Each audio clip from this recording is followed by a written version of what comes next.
And we're back.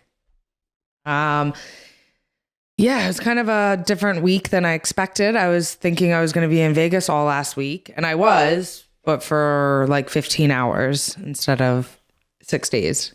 Went out last week in the beginning of fight week to corner Sajara for her fight. I got there, I was chilling in the room. Then later she got there and she had tested positive for COVID, so her fight got canceled. She had like no symptoms, like nothing. She was totally shocked. It's actually, I mean, not funny, but a little funny. She always kind of brags about how she's never had COVID. She's like, I'm immune. I'm around everyone. I train all the time. Or she kind of thought like people like that kind of think, oh, maybe I had it and I just didn't know. And sure enough, on the week of the fight, which I think is weird. If you go like 2 years not having it, and then you get it, like, what are the odds that you get it on the exact week that you're fighting? Yeah, I mean, I was definitely surprised, but yeah, it just kind of sucks because like you put all that time in, and she had like such a favorable matchup, and it was quick turnaround. Took the fight on like 3 weeks notice, so she was a replacement, and then it sucked because it was definitely a very good matchup for her. We were like super excited. Obviously, there's no easy wins in the UFC, but it was more favorable matchup for sure. She's fought, the best in the world. Yeah. So she was definitely excited for it, and she took it on 3 weeks notice, was nervous about the weight, and then her weight was in good, like perfect range going into it, and then this happened. And then, I think when you have no symptoms too, it's like, fuck. Like, yeah, maybe it's a false positive. Yeah. I think once you test, that's it though, right? And I'm surprised that they didn't then she was like, oh, it's off. And then they were kind of like, wait, maybe we might get retested because it's a rapid test. Maybe it's a false positive. And then, then she was waiting around like, wait, am I gonna? And then they never retest her, which I thought was kind of crazy because, I think what they say, I mean, granted, I don't know anything. I have no idea what I'm talking about, but I think they say you can get a lot of false positives with the rapid test. So I was surprised that they didn't do it, especially it being so early, and then she was like... So that was on Tuesday. So she got there Tuesday and found out right when they got there. But then they were able to get a replacement. So someone took that fight. The girl she fought or was supposed to fight ended up fighting on the card anyway. They got a replacement with 5 days notice. Yeah, and then that kind of sucked because for the day they were like, oh, maybe they kind of got too bad you weren't on weight. I know, right? I could have slipped in there. I don't think they would have gave it to you. No. I don't know if I would have made weight on 4 days. Maybe it would have been tight. Catch weight. Catch weight at 150. Yeah. But then they were like, "Oh, we're gonna move you on in 3 weeks on MSG," and she was like, "What? This is amazing!" And then we're like, "Oh my god, this is so much better. You're gonna have more time. Like you get to fight at MSG." And then our head coach Mark Henry would have been there because he wasn't gonna be there. He was cornering Corey. And shout out to Corey. That was amazing. We'll talk about it, but what a great win. Yeah. And so then she kind of got her hopes up, and then they're like, she found out she was kind of under the impression like, dude, I'm fighting at MSG. This is awesome. Same opponent. Great. And then she was like, I guess she told me like before bed, she like was on Instagram and saw that her opponent got a replacement. She's like, just so people know, like that's how we find out a lot of times, like if you get a fight or if you don't, or a fight's canceled, we don't like have like UFC doesn't call us. We kind of find out on social media, probably like when everyone else does. When everyone else does, which is kind of messed up. She's thinking like, I'm going to fight this girl, this exact opponent just 3 weeks later. But then that girl's fighting someone just that they found at the last minute. So now she, you would think like, oh, Sarge took the fight last minute. You would think she would they would do her a favor, get her like a fight pretty quick. But now she's just back to square one and, Yeah, it always works out. But that girl ended up fighting and getting a win. It was like an odd decision, but yeah, it was a very close fight, but she got a win, grinded it out. But I think Sarge would have like smashed her. Of course. So we flew there. I didn't even see her. And then, flew there for a couple hours, loaded up at the dispensary, and then just flew back. That's your move. Yeah. Now it's like amazing. Like you just don't have to worry about anything. Yeah, that's great. But there was some decent fights. I mean, it was like the type of card that no one's really excited about. But I thought that there was a couple of good fights. I feel like I kind of like when I find someone that I think is good. That's your move. Yeah, that I get behind like right away. But there's a guy. He fought Brandon Davis, but from Mongolia, Dana. I'm gonna say his name wrong, but Badadrel. I don't know. How's the MMA circuit in Mongolia? I don't know, but this guy, he looked amazing. He knocked him out in the first round. He had so much power, and I looked him up. He's had 3 first round KOs, but anytime a bantamweight has like finishing power like that, that's unusual. Like for one punch knockouts, right? But I think he's someone who's gonna. I bet his next fight he'll probably have someone like a top 15-ish guy. Mm-hmm. I'd like to see him fight. Like, I mean, they would never do it, but like Sugar Shane, Sean O'Malley, or Sean O'Malley. Yeah. Who's he fighting? I never know who he's fighting. I just saw he's fighting on the December 11th card, which seems like it's a pretty good card. I saw it real quick, but I didn't remember who it was. Yeah, I mean, they would never do that, but that would be like a good level up for this guy. But he doesn't even speak English, so obviously they're not going to promote him over someone like Sean O'Malley. But especially in that division, there's a lot of people to promote. Yeah, and maybe this guy, I think maybe like another fight, like if he would fight Kelleher would be a good, exciting fight, who's like a name person, but he's going to fight someone who's got a name because you could just tell he's got a lot of power, like dangerous fighter. Yeah. Because he finished that Brandon Davis. Brandon Davis, he has a split decision with up a weight against that Gigi. The Georgian. Yeah, I just call him Khadisi. Yeah. Yeah. Knock cancer out or something. Yeah, they had a split decision. So he's a tough fighter. Yeah. And then, but it was real impressive. Then there's another fight that I always like to watch, the Dagestan fighters. Yeah. But there was Ramazan Amez, Amiv. He fought Danny Roberts. That was that split decision. And it was a split decision. And like I was watching it the whole time. I was like, oh, wow, this guy is really good. He's got good takedowns. He's good pressure. He pretty much like dominated it. And then when they were doing the split decision, it was one of those ones where like this judge scores it as this judge, how they announced the split decision. I was like, oh my God, how could it be a split decision? I was like, that was so clearly a unanimous. And then he ended up losing. They gave the win to Danny Roberts. And I was just really, really surprised. Yeah. It's always funny when like you watch a fight and then you're like totally like, oh wait, what was I watching? How did I, like you think, I think that I'm like, well versed at like judging fights, watching fights, but sometimes it happens a decent amount where you're like totally. I was like I was like looking forward to talking about this Ramazan Amev. I was like, oh, he's another really good Dagestan fighter. And then he lost. And then he lost to this guy, but I'm like, did he though? Like there's a lot of fights where you're like, they must have got the names wrong on the card. Like it must have been like switched or something. This type of thing, like he kept getting takedowns, and that guy was like throwing up like kind of like loose triangles, but I mean, like a submission attempt, I don't think should score really at all.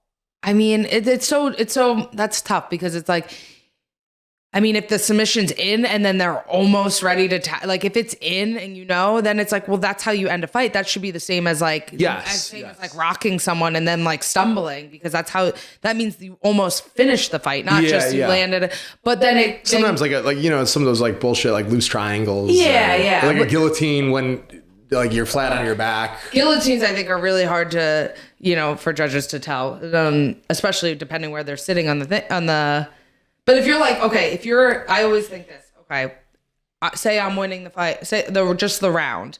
I'm winning the round on the striking. I win the first like 3 minutes. I'm beating you up striking. And then you take me down, you're in my closed guard. And now you took me down and you stayed on top, but I went for a triangle, went for an arm bar. Does that takedown shouldn't really mean anything because you just took yourself down and you almost got submitted the whole time. Now, if you're throwing punches. Yeah, you're making some really good points. And I think I guess like if it was like a real tight triangle and you're like essentially a rear naked choke that you're like saved by the bell, you're right. That should almost count like a knockdown. Like the Ortega submissions. Right. Yeah. Right. But then, those are. It's hard because some judges, I think, might not be like well versed in jiu-jitsu, unfortunately, where they can't tell if a submission. You have to be able to tell, like, all right, was that submission like almost finished? Did they almost finish them, or were they just kind of holding it? Yeah, but it was just an odd outcome, I thought. Right.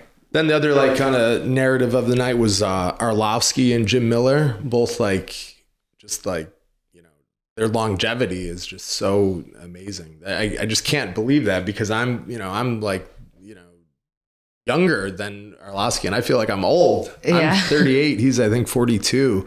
He was my first favorite fighter. Was he? Yeah. When I first kind of started to watch MMA, I always trained martial arts my whole life, but I never really watched it. And then I think when he was fighting once and they had a countdown, they used to do the countdowns all the time, and it was him. And for whatever reason, the countdowns will make you fall in love with someone. You know what I mean? Yeah. And I wish I guess they still do it for the pay-per-views. Yeah. But you don't really see it. That's why I kind of like the embeddeds that they do. You just kind of get to know a fighter outside of what the UFC promotes on fight day.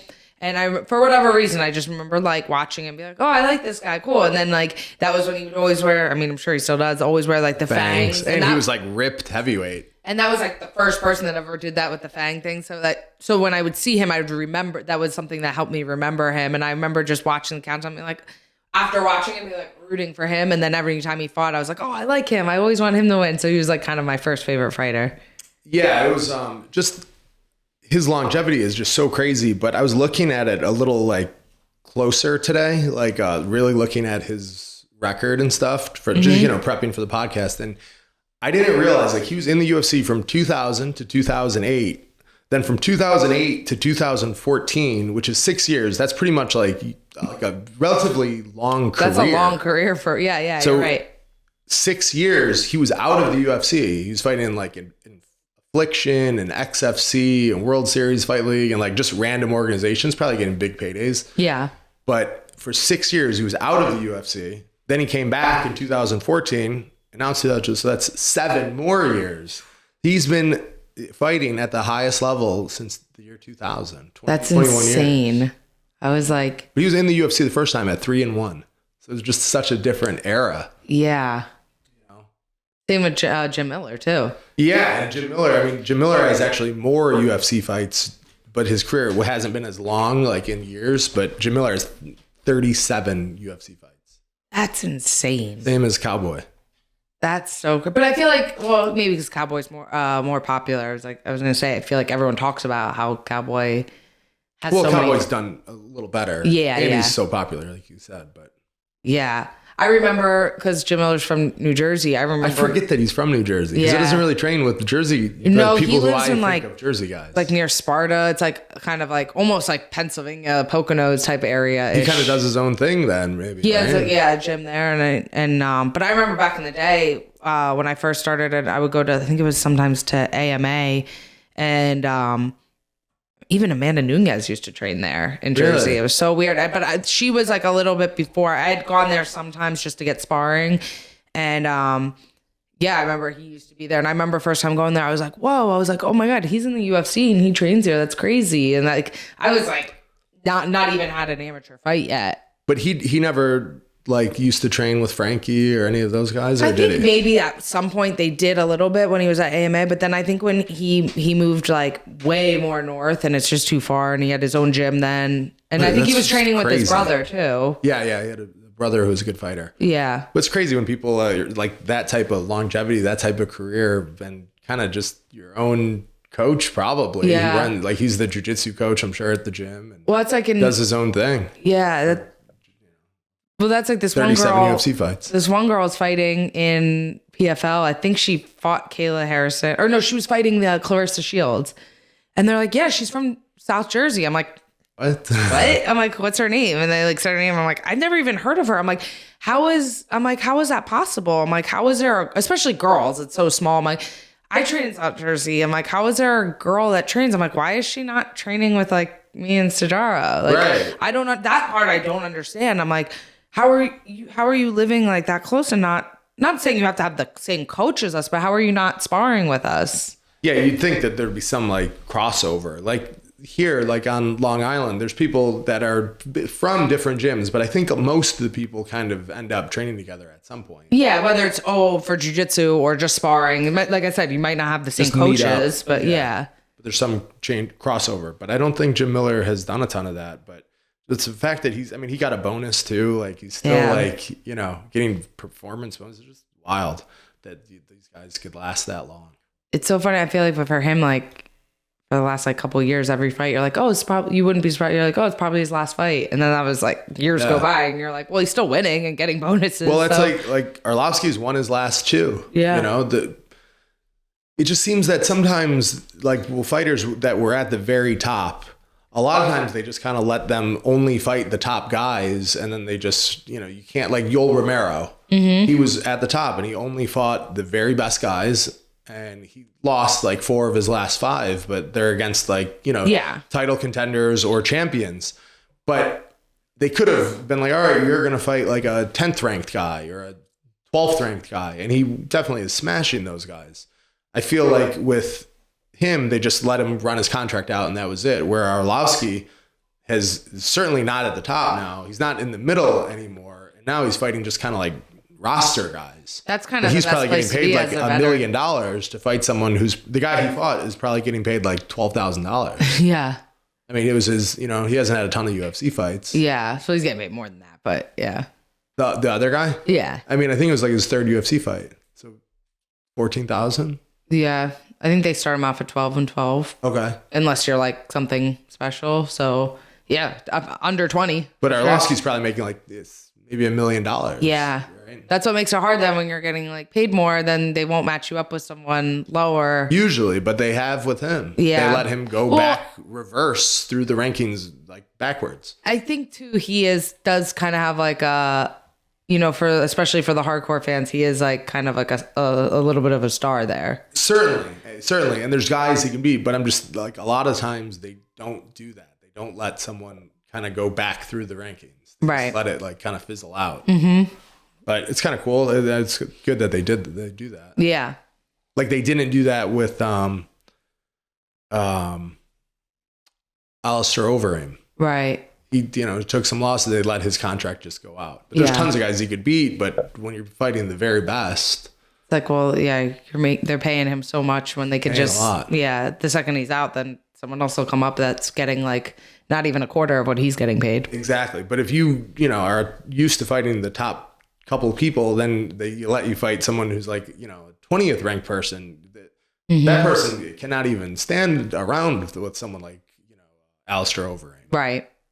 But yeah, it's just interesting how people's careers kind of pan out. Mm-hmm. But then the main event, the ladies, girls, Aspen Ladd and Dumont from Brazil. It wasn't like the most exciting fight, and but there was a kind of a big storyline to it. Yeah, I mean, I think like so many people submit. That was like the most, the top question everyone submitted this week was about Aspen Ladd's corner. First of all, I think it's kind of funny, like interesting how she had her whole like miss weight issue, and then like it's almost like then 2 weeks later she gets like rewarded bad behavior. Rewarded. Hey, you missed weight again. Here's you can fight up a weight class and you can headline. Main event. And then they're like promoting her. I'm like, what the, you know what I mean? It's kind of like better for her then. Definitely better. I wonder if she asked, because usually when you fight the main event, if it's not a title fight, you get more money, right? You get more money because it's a 5-round fight. It's almost double the fight. So you should get more money. But I wonder for her, what must have been kind of awkward to be like, hey, I'm getting paid more, right? They're probably like, girl, you like. Who knows? Yeah. I would think you have to get a little more. Yeah. 5 rounds, but maybe, yeah. But so she lost, but the storyline was a lot of people felt that her coach, I'm not sure his name, but was too hard on her in the corner. And like I saw like Misha Tate tweeted about it and she said that it was abuse. Misha Tate has like so many issues with Aspen Ladd. They got in like a Twitter. She was like really nasty to her on Twitter. Well, this was not. She was like, you know, defending her, like, saying that was abuse in the corner, and you know it wasn't right. And then I saw Cormier took a different stance, and Cormier, you know, felt he was like, you know, sometimes you got to be the tough love in the corner. But essentially what the coach said was like, she had lost the first 3 rounds. She was like, you're down 3 rounds to nothing. When are you going to wake up? When are you going to snap out of it? You know, it was kind of like his tone was, just like negative and was like fired up. Do you think if she wasn't a girl, people would have an issue with it? No. Yeah. But I didn't have an issue with what he said because, sometimes you do need to be strict. I don't think that he, I think positivity is usually better, but everyone's different. So I don't have an issue with necessarily what he said, but what I saw was like her last fight, she was in a similar situation where it was going into the 3rd round. And she was losing. And I was like, it was 1-1. It was clearly 1-1.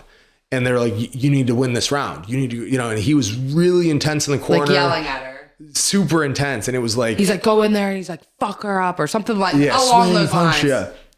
Punch her in the fucking face. Yeah, super fired up. And then she went out there and was like, went ballistic. Knocked her out. And then that coaching moment, it was like a terrific like soundbite. It went viral, like totally viral. It got like millions of views. And I've seen it like on Instagram, like, this is how you corner. Yeah, before this fight, when they were posting, like I saw like on UFC's TikTok, like they put that up and it was like the whole like I understood the assignment one. Yes. And they put that the whole highlight for Aspen Ladd was her coach yelling at her listening, her going out and knocking the girl out.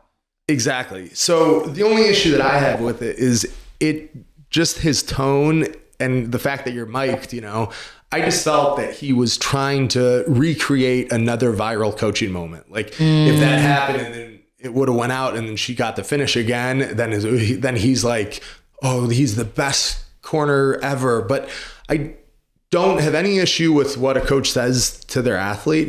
They know them best. But I do have issues with when a coach is trying to get like famous or like a viral moment for clout. Getting clout as a coach. Like the athlete is all that matters. Yes. Coach is just there, But you realize this happens all the time. Yeah, they try to like create a moment. My favorite thing about watching fights is like watching when they're doing the announcements, watching the cornermen that are like this.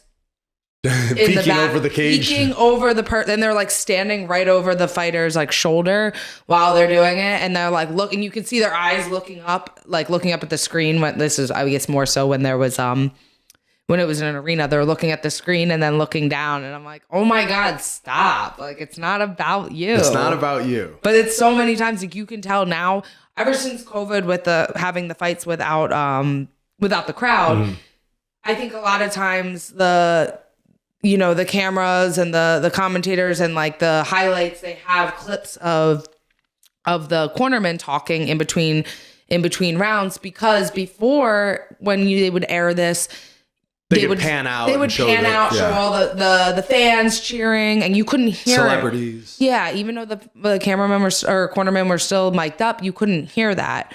But now you can hear it, and it's almost become a thing where it's like now it's like the coaches are like, no, they're gonna hear everything they say. They have like the camera in between the corner, and it's just funny. Like one cornerman, you have 3 people in your corner, one gets mic'd up. Like for us, like my coach Mark Henry is like definitely like. Famous coach, I mean, he's one of the most respected coaches for sure. Yeah, super well known. And they're always like, you would think like the head coach gets mic'd up, and he's like, no. He refuses to. He's like, I don't want no. He hates that. Well, that's something that I really like about him. He's just, he never does he wants the athletes to do the best. He's not trying to get like famous as like to be a famous coach. No. Something like it's just he wants nothing to do with that. He does behind the scenes, and that's where the coaching matters. Behind the scenes. Yeah. But so like I said, I don't have an issue with what he said, but I just felt that he was really trying to, if you're going to have a moment go viral, it has to be organic. This was first one was. The first one was. This one really felt like it was trying to recreate that moment. Yeah. A little bit of corniness there, huh? A little corny for my taste. Yeah. But if she would have got the knockout, then maybe, she would have went right out after that round, went out there and then got knocked out. Maybe we would be having a different conversation. Yeah, definitely. But I think is that her husband? I don't know if they're married or they're definitely together. Right. The head coach. Yeah. Mm-hmm. So that's different too. That's different too. Like the thing is, whether they're dating or not, no matter what they say, the coach knows them. I remember when Marlon fought Henry Cejudo for the title. Right. A lot of people were like kind of giving Mark some trash about it. Oh, he said something about, your kids do this for your kids. He was like in between rounds, and Mark started saying, he's like something along the lines like, oh, do this think about your kids, blah, blah, blah. And everyone's like, he should have been giving him technical advice. But first of all, like, Mark Henry, like we said, is one of the best coaches in the world. And he knows Marlon more than anyone. And especially he knows like us, how we do. He watches us when we spar. We're not just like a million people on the mat sparring and he's just kind of sitting there watching. We're in the cage. Like, it's very similar to the fight. And he watches like your 4 rounds straight. He knows. But Andy knows your personalities really well too. He has different approaches for different people. The way he coaches, like me in the corner, might be different than he coaches, Marlon, Sajara, Court, anyone. He has different approaches because different people have different needs. And I think at that point he knew that like the technical things wasn't what Marlon needed. I think he needed that motivation and stuff like that because he was starting more mentally breaking. Right. So with that, like people, whatever you're going to say, people are going to have issues with, you know what I mean? Yeah. I know for like the person I'm the closest with in terms of like coaching, being in the corner is Gregor. And Gregor he needs positivity. Yeah. He cannot have someone being like, oh, this guy's kicking your ass. He's making you look like a bitch. Are you going to make him look like a bitch? Yeah. Something like that type of thing where you're like going to motivate him by saying like, that he's, dominating him or whatever, where Gregor just needs, you have to just tell him like, if you tell him, you're the best in the world. All you need is one takedown. He'll never get out. He can't get off bottom against you. Just positivity. And then he believes it, and he'll go out and do it. Where some people do need to get kind of like slapped in the face and tell him, be like, this guy's trying to fucking take everything you worked for or whatever. If people say it to me, I would just be like, stop. Right. Like, come on. They're like, oh, they're taking food out of Pablo's mouth. I'd be like, oh, come on, I don't care. Like, I signed up to fight. I know what I'm doing. Like, right. I don't really need that either. I think I don't need either one. I feel like you don't need really like anything. Yeah. Actually, I think that you like more just technical. Like almost like I thought for a while almost too much. Where like you want to hear like every like give you a script. Yeah. Almost. Yeah, I feel like you don't like rah. No, at all. I don't really need someone to pump me up. I feel like if I needed someone else to like pump me up, then I shouldn't be doing it. I totally agree. But that's just me. I mean, I've been in the locker room with different people, and it's crazy how every fighter is completely different. Some fighters are like sleeping in the back, and then some people are like screaming. Oh, yeah. Some people are like, legit like fighting. Some people are crying. Dennis Bermudez would like spar before. Like full blown like fighting before he goes out, and he needed to be like in like a really like elevated state mentally. Where Gregor just wants to like just relax and just tell jokes and like laugh and tell stories. Like he wants to be like so removed from fighting, then he just gets loose so he doesn't get hurt. But I've heard that like so relaxed. I've heard a couple people I train with were in the warm up room like earlier in the days with Conor McGregor. And they said that like when he had Artem Lobov in the back and Artem would put like a headgear on and gloves and like Conor would just like beat the shit out of him to the point where he was like, I've seen a lot of people do that. Yeah. I saw for when I fought at MSG, it was Gilbert Burns and Luque Vicente. I remember that. Yeah. Yep. Vicente was fighting. It was when he fought Wonder Boy. Yeah. And they were like legit just sparring. And I remember I think I was already done my fight and I was sitting on the bench. And in between rounds, and like Gilbert Burns wasn't like, he had like a black eye. Yeah, he had like wasn't in camp, and he sat down and he looked at me. He's like, "Only one more round." All right, like they were like full on sparring. I definitely changed my warm up. I used to kind of do like just a typical like hit the pads, whatever, drill some stuff, and now I try to like go a little bit harder. I have someone in my corner take me down a couple of times because I don't want the first time that I'm like someone's taking a hard shot on me to be in there. You know what I mean? You always drill you doing a takedown, but then I'm like to have like I'll have someone in my corner. I'm like, here, just take me down so I can practice like getting up right away. And they're doing it and they're trying to be nice because they don't want to hurt me before a fight. I'm like, no, take me down hard. Like, and then I have to have them do it like 5 times because I know the cornermen feel bad. And I'm like, no, I need to like wake up. So if you I think that you're someone who needs like a really hard warm up. Yes. because then you won't like start slow. Yeah, 'Cause yeah. You have such like good cardio, like you're better 5-round fights. But it's like almost need to have like a round or two in the back. Yeah. I need to get like Artem Lobov in my you corner so I need- could just you need beat the someone shit like out of him. Who can you do that to? Maybe you. Big. Yeah. Yeah. Cafaro. Oh, shout out Ryan Cafaro. Yeah. He got to win second round submission. I watched it. Like a mounted guillotine. It looked just like Sean Brady. Like, he's yeah, done that yeah. a few times. That Yeah. mounted guillotine. Then you get the elbow over the shoulder. Yeah. But that was awesome. I mean, Yeah. it's really impressive though. Like, because he really is like a full-time coach and full time. Like, That's why it's traveling all hard over for him the to even world. get time to like to train. Sometimes like we see him at the gym and he's like giving everyone rounds and like this happened like recently. We're like, make sure you get your rounds too. Like you have a fight coming up. Like you can't be sparring like top UFC guys for like, 8 rounds. Who's that coach? He's in the Midwest and he always like pops up and will fight while he's out coaching someone. He's very popular. Krause. Oh yeah, James Krause. I feel like that's kind of Cafaro could sort of be like that. Where like I think Krause identifies more as a coach, but he's like a badass fighter. Where I think Cafaro is, I don't know that he's just a coach yet, but it seems like he's, very few people could be like a high level coach and like a high level competitor. Yeah. And he definitely is. That's impressive. Yeah. The focus is really like crazy. Like you could be that focused. Yeah. On other people plus yourself. Like most people can't do that. No, and he definitely doesn't just train. He trains like a professional. I mean, to say that sounds silly, but there's a lot of professionals that don't train like that. Yeah, he must. That's cool though. It was good. So that was good weekend of fights on not such a great card. Yeah. Yeah. Well, it's nice when there's like a little drama with like the corner and stuff. I like that. I like getting the tea on the back, all that stuff. Yeah. But one thing I wanted to talk about, I kind of wanted to bring it up before, but I kind of always forget. I don't think people understand like how you have a bunch of fanboys. And you have a bunch of famous fanboys. Yeah, it's weird. I don't really get that. People get a kick out of that. This is like my favorite thing. Be like I'm not famous.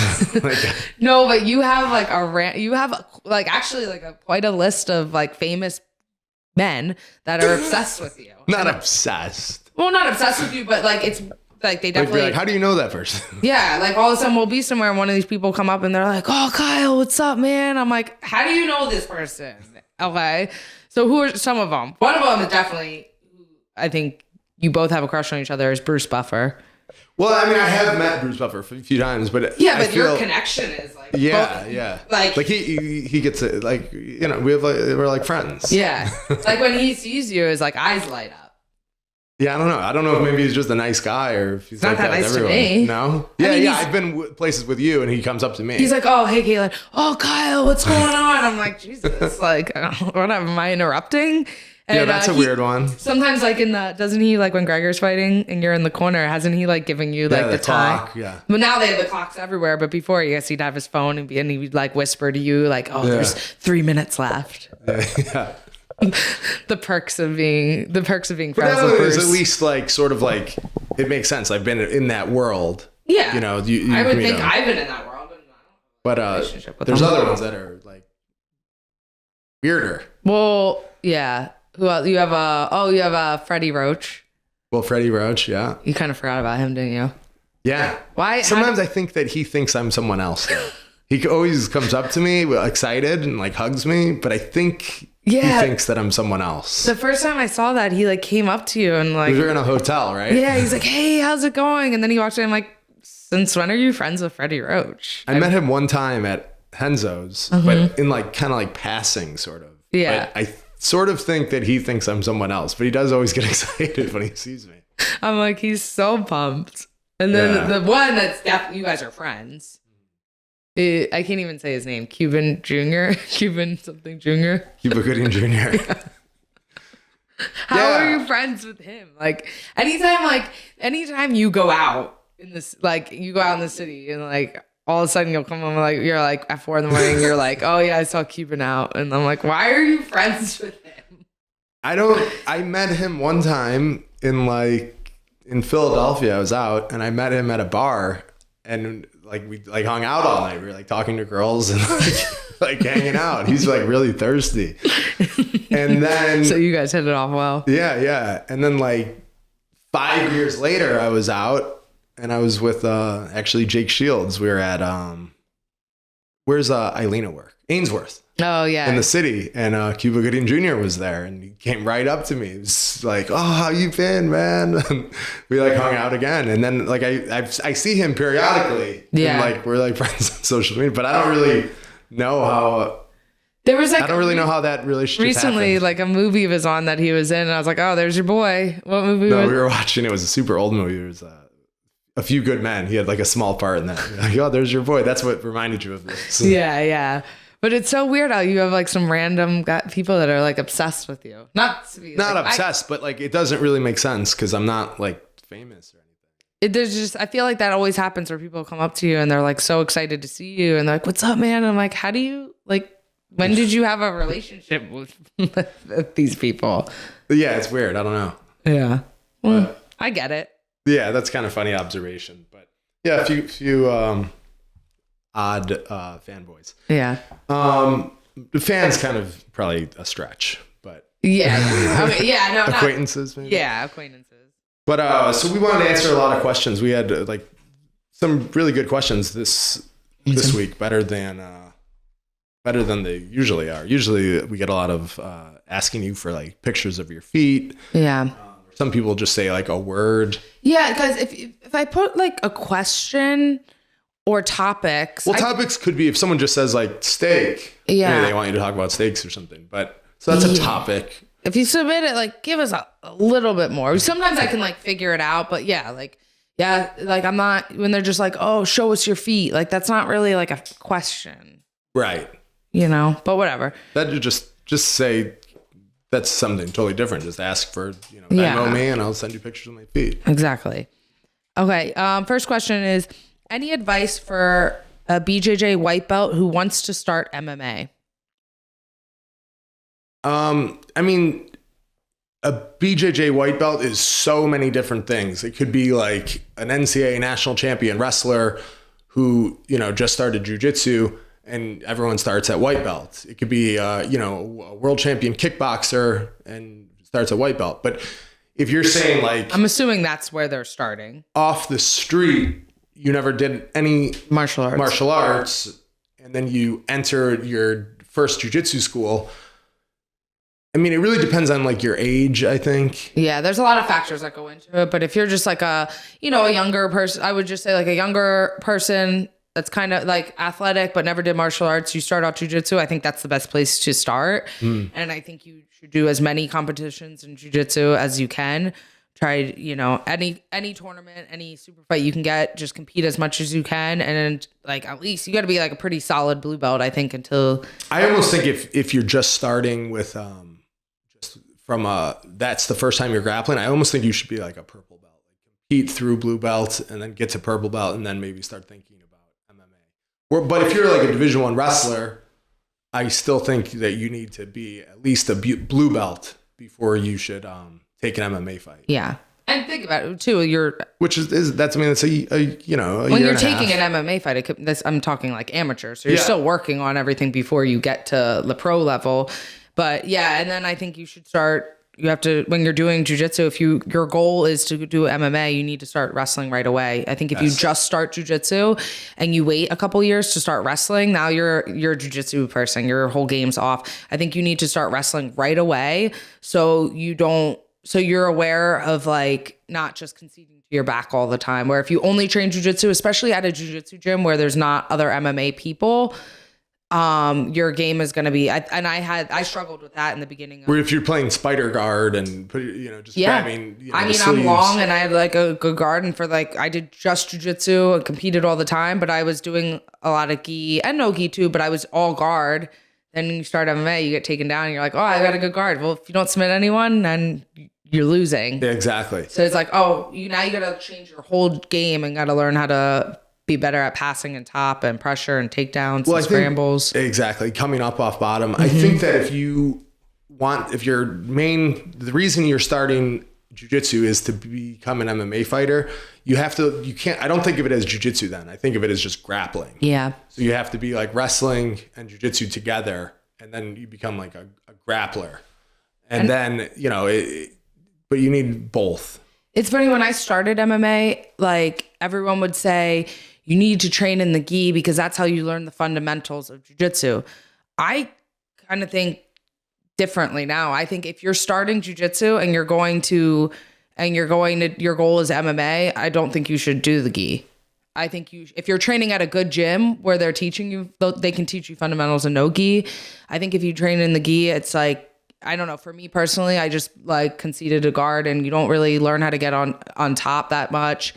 I think that you should learn how to do, if your goal is MMA, you start off at a good no-gi school, or if it's not that great at like MMA transitioning, then you do no-gi jiu-jitsu and you make sure you do a wrestling class, even if you have to go to a different gym. Yeah.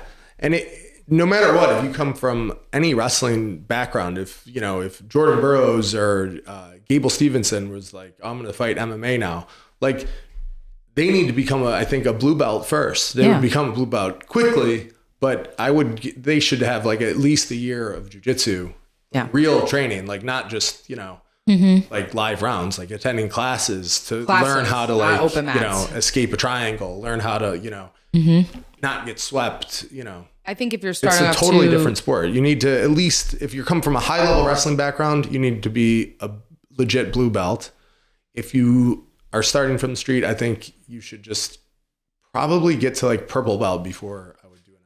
Unless you develop like crazy striking and your takedown defense is amazing. Yeah. Then it doesn't matter.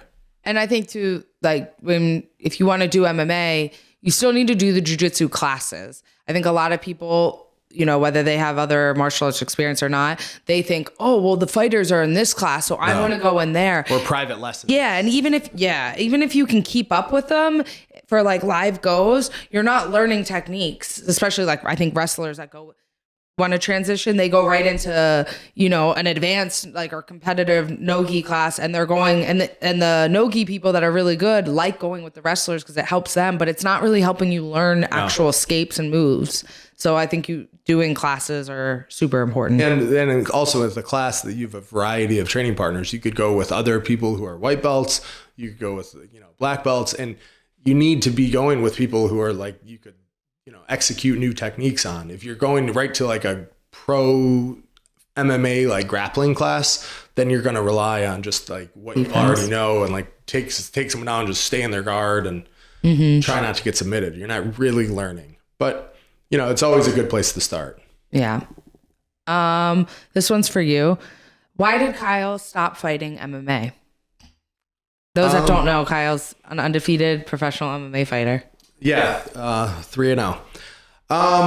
My approach was definitely wrong when, I didn't really do the classes, and this was a different era. This was like in 2009. And I didn't do classes, and I just thought, I was like, well, if I'm better at wrestling than everyone, if I could beat them in wrestling, they can't beat me. Yeah. That's really how I thought. I really, really thought that. I was like, no one could, unless they could beat me in wrestling, they won't be able to beat me in MMA in a fight. Yeah. I really, really believe that. But so I didn't really my approach wasn't great.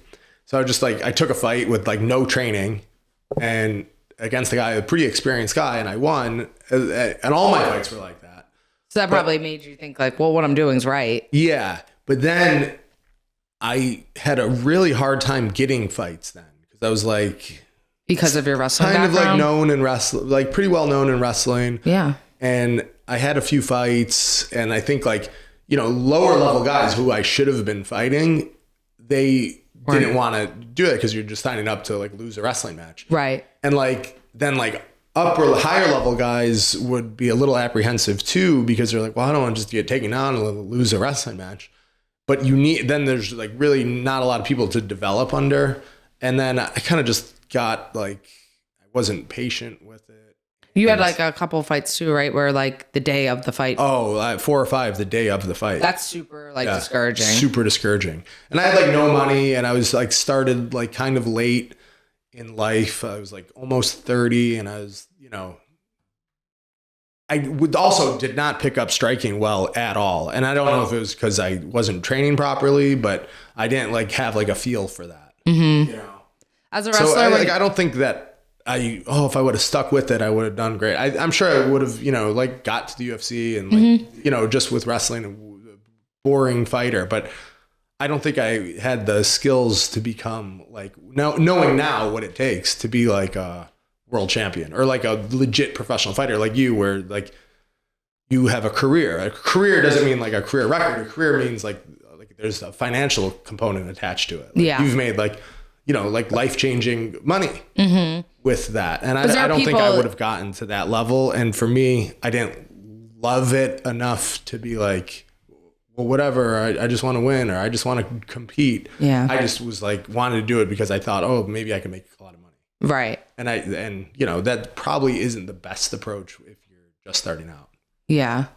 As like a wrestler, like super high level wrestler going into MMA, were you like scared of like getting knocked out or punches? No, not at all. The only thing I was ever scared of was getting tired, but not at all. That's so funny. It's like the only thing I'm not scared of. Yeah, no, I wasn't not at all scared. I was like, no way, I'm not getting knocked out. Really? Yeah. That's so, because I always just think when I see like a real wrestler going in MMA, I'm like, oh, I wonder if they're like scared to get knocked out or like scared of punches. I mean, you're always like, maybe I was actually, because maybe that's why I didn't try to like stay on my feet. I never thought about that. I was like, I didn't want to lose, and if I didn't just take the person down, I would have lost. But I never had a fear of being knocked out. Yeah. I had a fear of like, if I stay on my feet, I'm gonna lose, lose a decision. So I had to take the person down as fast as possible. But really, you should, if you're learning and you want to fight, you should make yourself stand for a while. Yeah. Or do, kickboxing sparring. Like, I never developed those skills. Yeah. Yeah. And I was like sparring like really good guys without knowing anything. When you would spar really good guys, you wouldn't even try to strike with them? You would just I couldn't. Yeah. I mean, I couldn't. Yeah. I mean, I used to spar like Cain Velasquez. Just that was insane. And you would just feel like, oh, I'd just try my best to take him down. Yeah. But, that's so crazy. Insane. Yeah. I had no business sparring him because I had no level of striking. Couldn't That's even defend myself. Like fucked up that they like made you spar him when you don't know any strike. I mean, I'm sure. I remember thinking, I was like, it's 100% fucked up. But I remember thinking, I was like, oh, it's flattering. They asked me, they're like, all right, these are going to be your rounds. Your Kane, your first two are going to be with Kyle, and then like. I was like, oh, that's cool. They must think, but that's insane. That all that meant was like you're durable and probably won't get hurt. Yeah, or you're dumb enough to keep doing it. Yeah, dumb enough to keep doing it. Right. Yeah. But so yeah, I mean, I wish that I had, looking back to have a fighting career, I would have not wrestled internationally, and I would have started fighting immediately after college. Because if you try to pursue an international wrestling career nowadays, back then you sort of could, like Cormier did, and Cejudo did a little bit. He stopped. He was only 21 when he stopped wrestling. Cormier did it late in life, but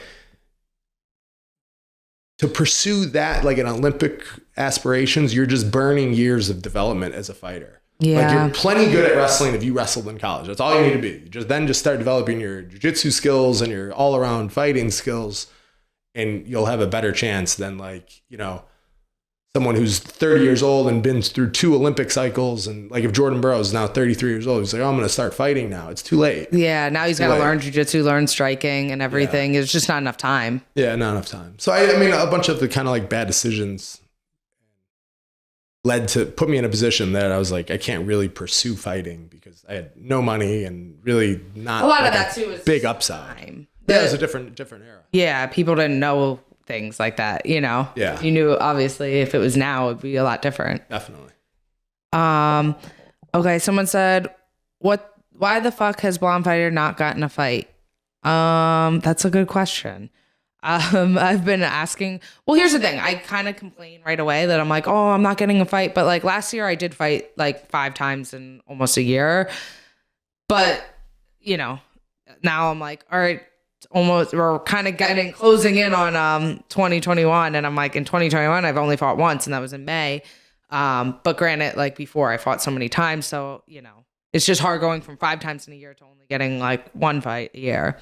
And I got offered like 2 fights, but they weren't they weren't even in my weight class. They were at 135. So I was like, I said no to one, and then they offered me a second one. And I was like, well, am I not going to get a fight at my weight class? Like, so I didn't know. So I said yes. They asked me to fight Irene Aldana again. And I fought her before, like years ago.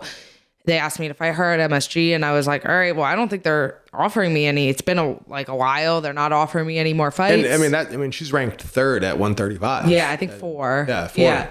She's ranked number 4 at 135, and they're like, asked me to go up to fight her. I was like, all right. And you did already beat her. Yeah. So I was like, I don't know if they're going to offer me a fight at my weight class. So I was like, sure. What? I was like, yeah, I'll take that fight. And then she said no. And so then I'm back to square one, and, you know, we're kind of going through it, and I'm just trying to figure it out. It's tough because like right now, everyone in my weight class is kind of already booked, or some just got hurt. You know, I saw Macy Barber was supposed to fight Montana. But that's not even close. Yeah, I mean, if you said, I want to fight Macy Barber, they would laugh at you. Like, I did ask, and they did laugh at me. Yeah. I mean, you fought everyone in the top 10. Like, I don't know. It's just kind of weird how you're... Because she was supposed to fight Montana, who I think is like in the top 10, and or like right around. No, she's not in top 10. Or then she's probably like 11, you know, like she's close to it.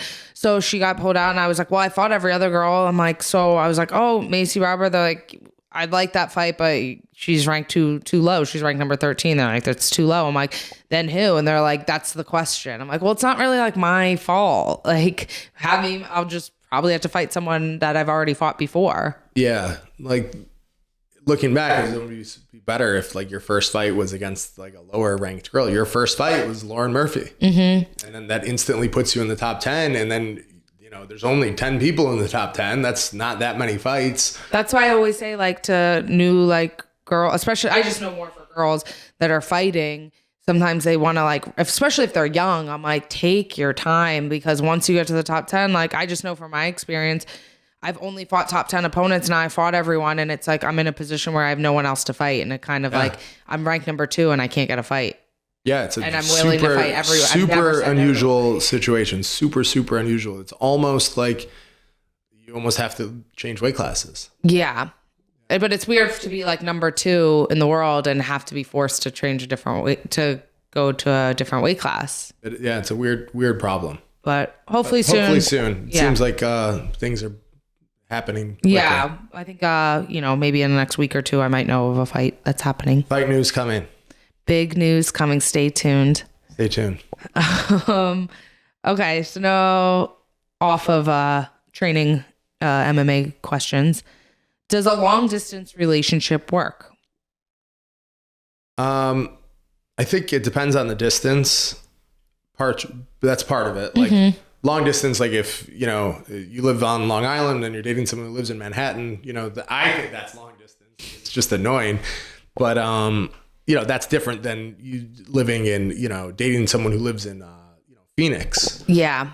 The first 2 years of our relationship, I mean, it's to say it's long distance. That's long distance. You lived on Long Island and I lived in New Jersey. So, I mean, mile-wise, I guess it could be considered not a long distance. I mean, anytime we hung out, it had to be like a sleepover. Yeah. Because... But we would meet in the city a lot, too. Yeah, that's when we were training at Henzo's in the city. We would meet there, so that kind of made up for it. I think long distance can work. You gotta really like the person, though. You have to want it to work. I think it can work if both people in the relationship have a certain like jobs.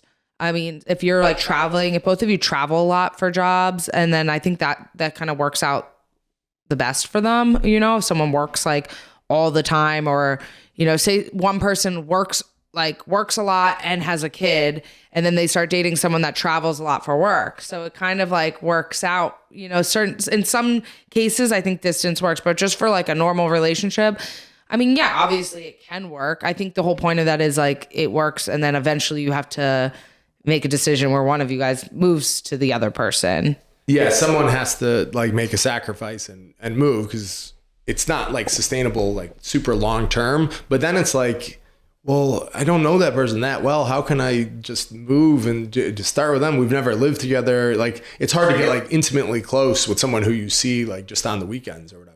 But I mean, we did that. We did, but we liked each other right away. You have to really like kind of know that you like the person. Because lived in different states, and then we bought a house together, and that was the first time we lived together. Yeah. So like we weren't engaged, weren't married, never lived together, and then I'm like, all right, I'm moving to Long Island. We bought a house. Yeah. I mean, it's so weird because it didn't feel weird at all. It didn't feel weird at all. That's weird. And yeah, if you say that, dating for 2 years, buying a house, that's why like when we got engaged and then planning to get married, people were like, are you nervous for getting married? I'm like, we bought a house together.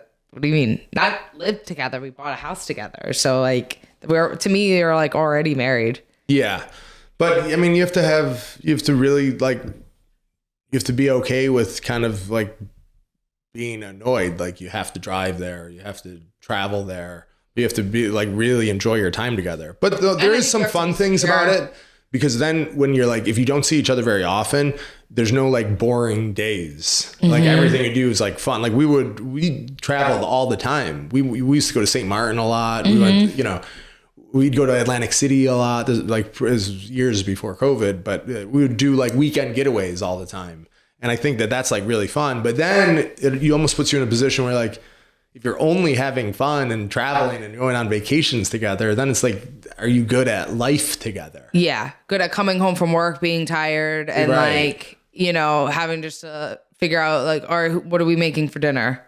Right. Right. If you're kind of like, I mean, now I feel like we don't really do a lot of things like that. I mean, it's a different time right now as traveling wise. Yeah. With like COVID and everything, but we used to, go away constantly. Yeah. You get close like that, but it's not like, it's tough to gauge how you are as a real couple. Yeah. Because if you're just doing fun stuff all the time, it's almost like you're living in like, not a fantasy kind of world, but like, that's not realistic. Like, Yeah. But that's possible, but you have to be sure. If you're not really into the person, then it's like, kind of like, what are you doing? Why are you wasting your time? Yeah. Well, I think if a person's not really into them, they're probably like, just kind of like fucking around on their own anyway. Yeah. You have to be very secure and you have to be a secure person and loyal. Like you can't just be like, well, I'm at home. You have to call me. What if they're out, you're on different schedules. Like you have to trust the person. Yeah. It's trust for sure. Yeah. But yeah. Could work, but probably won't. Last one we have. Okay. This is your opinion on giving your man a threesome. SUM. Some. I don't know. How do they spell it? The number 3 and then SUM? Yeah. I don't know why the sum makes like made me laugh the most.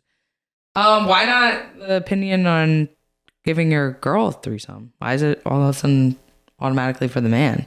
Well, use your question, right? Yeah, I guess so. But yeah, I mean, if that's what you guys want, then do it. I don't think it's that serious. I think like just phrasing like giving your man, if it's like exclusively for him, I mean, that sounds like awful. Then it's not so good. But if it's like something that you both want to do, then I think it's good. But like the idea of like giving your man threesome, I mean, I don't know that that's the best way to approach it. It should be like, oh, I want to try something new, try something fun.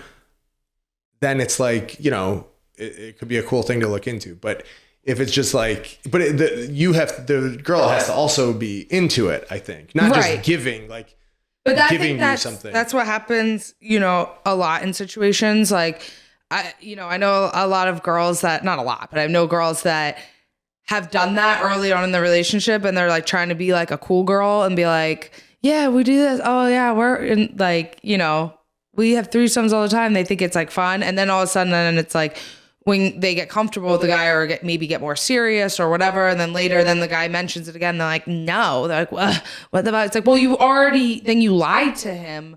Like you misled. You misled him because you were all about it. And then one time, maybe it stops, but you can't be surprised that that he's asking or bringing it up again because you were all about it. And maybe your opinion did change. Maybe you were into it and then now you're not. But I think you have to really think hard in the beginning. I think some girls do it because they think that that's like cool, or that's the guy. You have to do it because you also want to do it. I think. Yes, I agree. Yeah, but I also think that that's the type of thing that does have to happen kind of early in the relationship. I think it's a lot harder to like bring up like after things are established, because then there's a level of like discomfort. You're like, well, then what if she thinks that I'm not satisfied with what we have, you know, like, you know, so I think if you're going to get into that, it does sort of need to be like early. Right. Yeah.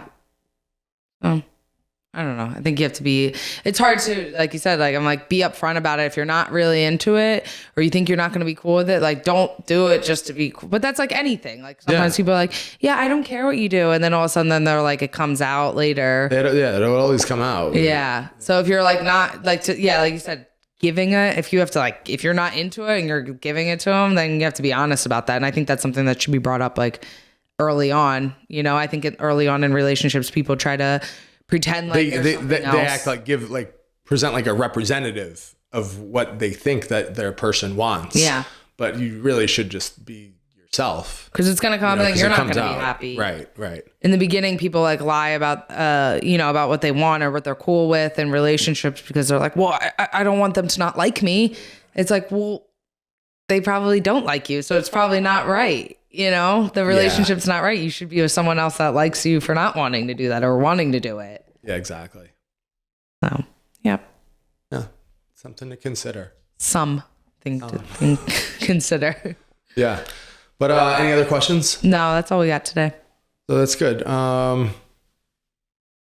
This is going to be a video also, which is great. Zane's back. Zane's back. Yeah, all right. So leave us a ranking, review, and subscribe on YouTube. Yep. And don't forget, anytime during the week, you can DM us questions or any situations you want us to break down on the podcast, and we can talk about it. Yeah, and we're going to look to have a couple of guests coming on shortly. One's a big guest, but it's in the talks. We just got to pick out the date. Big news coming soon. And fight news probably by next week.